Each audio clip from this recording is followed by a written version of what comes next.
Diabetes এখন মহামারী আকার ধারণ করছে। প্রায় সব জায়গায় প্রতি বাড়িতে বা আত্মীয়স্বজনের মধ্যে ডায়াবেটিস কারো না কারো আছে। আর দিন যেভাবে যাচ্ছে তাতে সামনের দিনগুলোতে ডায়াবেটিসের রোগী সংখ্যা ক্রমাগতই বাড়তেই থাকবে। আমরা মাঝে মধ্যেই পাই যে আমার ডায়াবেটিস হয়েছে, হঠাৎ করে ডায়াবেটিস ধরে পড়লো, পরিবারের কারণেই হতাশ হয়ে পড়ি যে এখন আমি কি করবো। আসলে ডায়াবেটিস আধুনিকতার রোগ।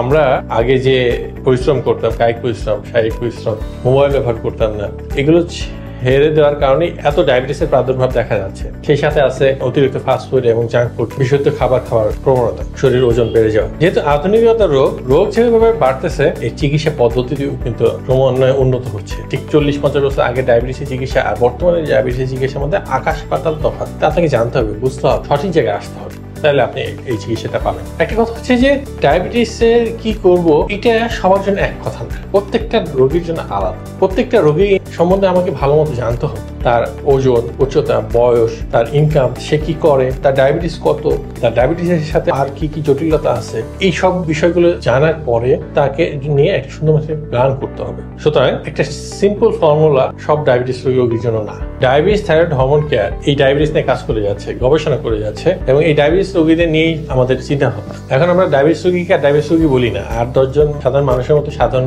মানুষ, তাকে নিয়ে আমাদেরকে বিস্তারিত জেনে তার কি কর্ম পরিকল্পনা বা তার পরবর্তী কি করণীয় সেটা আমাকে বলে দিত। এবং এই ভিডিও ডিসক্রিপশনে আমরা একটা ফর্ম দেবো, আমার নাম্বার সেখানে দেওয়া থাকবে, ইমেল নাম্বার দেওয়া থাকবে, সে কিন্তু আমার সাথে যোগাযোগ করতে পারে, অথবা আমাদের সাথে যদি সরাসরি দেখা করতে চায় এই Faridpur diabetes thyroid hormone care চলে আসতে পারে। এই ডায়াবেটিস থাইরয়েড হরমোন কেয়ার একটা নতুন প্রতিষ্ঠান, অনেকে এই লোকেশনটা জানে না যে কোথায়। এই ফরিদপুরের মুজিব সড়কে নীলটুলিতে আরোগ্য সদন হসপিটাল আছে, অনেকেই চিনেন, তার উল্টা দিকের বিল্ডিং এর 3 তলায়, একটু কষ্ট করে 3 তলায় উঠতে হবে, আর সমরিত হসপিটালের ঠিক পাশে।